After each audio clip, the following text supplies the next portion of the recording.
Hi, Libra Anarchy responding to Eagle Eye 1975, possible causes of racial disparity. Now, I'm certainly not going to sit here and call you Hitler or, say, oh, well, you're just some kind of racist, etc., and so on and so forth.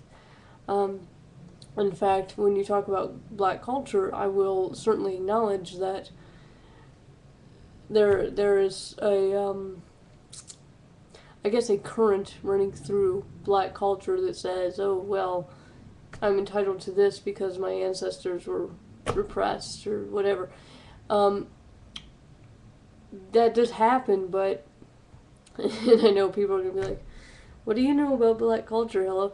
Well, in a weird sort of way, though, I gotta tell you, Eagle Eye, I think you are making a vast overgeneralization. What do you know about black culture? And the reason I ask is because I live down here in Atlanta. Uh, okay, like, where do I begin? If there was a black guy that started a business and he was like, and, somebody said, well, do you have any job openings? And he said, well, sorry, I don't have the money. It would be like, well, you're entitled to give me a job, da da da da. No, there are a lot of black business people here that they have their businesses and do the thing, and they might be philanthropic toward their community or something like that, um, because chances are likely their parents did not have it as good as they did. But there is sort of a culture of upward momentum. Now, certainly that's not true in every case, not at all. No, no, no, no, no. However, um, it's it kind of depends on where you are and which black people you are interacting with. Interact with some Haitians. Interact with some Haitians that are over here. Um, I've known a couple, and one of them I remember saying, "People like hiring Haitians. You know why? We do what we're supposed to. You know why? Because the other option is going back to Haiti." There's a lot of island people near me, like Virgin Islands, Bahamas, Jamaica. Lots of various island people. Knew a guy from Trinidad and Tobago.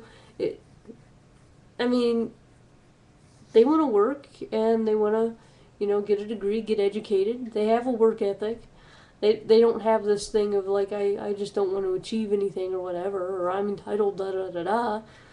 I've known a few people from African countries. Knew a guy from Chad. Met a guy from Nigeria, but it was only kind of sort of an acquaintance. Let's see. I've encountered some people from South Africa. Knew more island people though than people from African countries.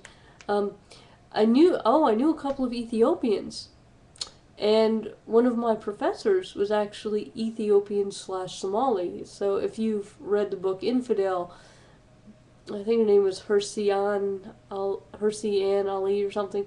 Um, yeah, she and much of her family kind of went back and forth between Somalia and Ethiopia, and he had a situation like that. I can't speak, obviously for him, and what his situation was like, but this guy, I mean, what do you think of when you think Somali Muslim?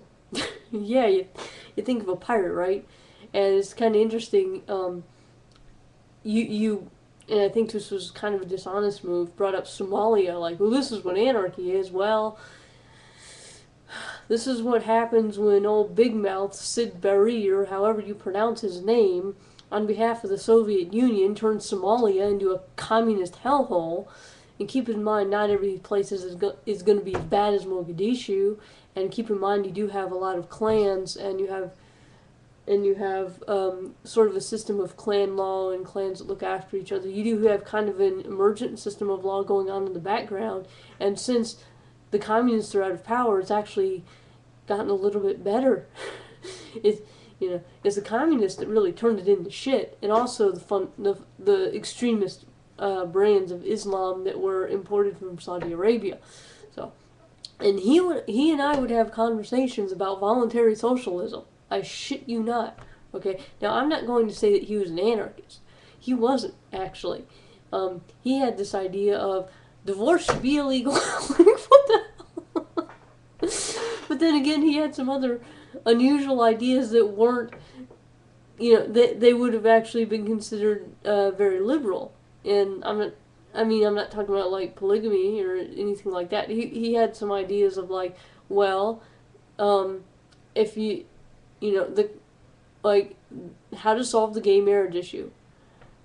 Take marriage away from the take the marriage contract that the government allows, and just call it something else. And then the people who believe marriage is a sacred religious institution, and they don't want to marry gays, they don't have to, and then the government can just call it something else, so they won't get hung up on this one word, marriage.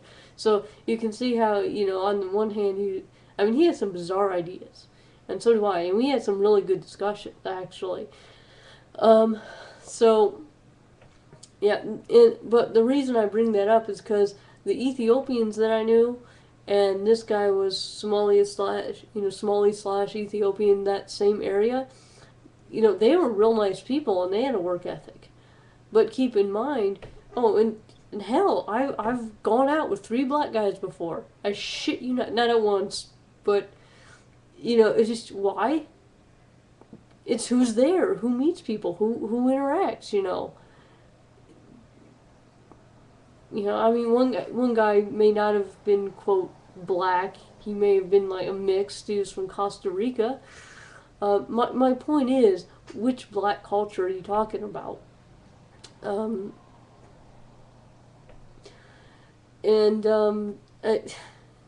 Because go to a university.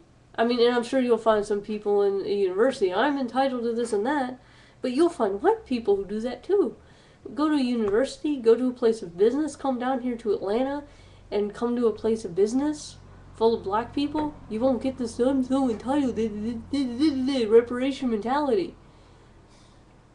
In fact, they might actually consider your video kind of patronizing. But then, of course, you have,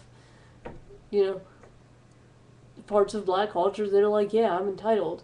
And I guess some of the music, I gotta say, look, I listen to music about Vikings and stuff. It doesn't actually mean I run around looting and pillaging.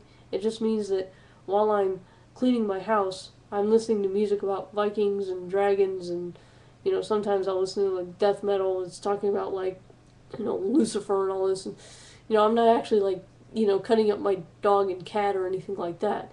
But by the same token, you can listen to, just ignorant sounding booty this, booty that kind of rap.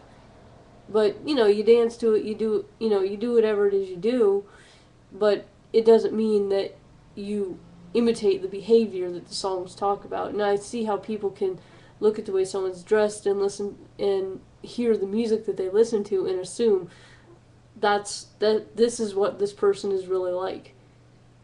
Well, maybe this is how this person unwinds, but that doesn't mean that they don't have a work ethic or something like that. Okay. So now this is just filler. So YouTube doesn't cut me off. La la la la. Oh, look. Look who it is. I have a cat. That's it. Yeah. Well, if we're gonna have filler, right? Might as well have a cat, right? I can has to kitty. Yay. Yeah, that should do it.